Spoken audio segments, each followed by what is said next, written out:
Accident कोणाचा झाला?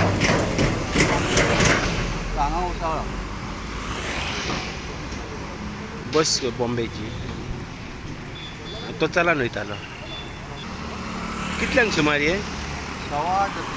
7:15.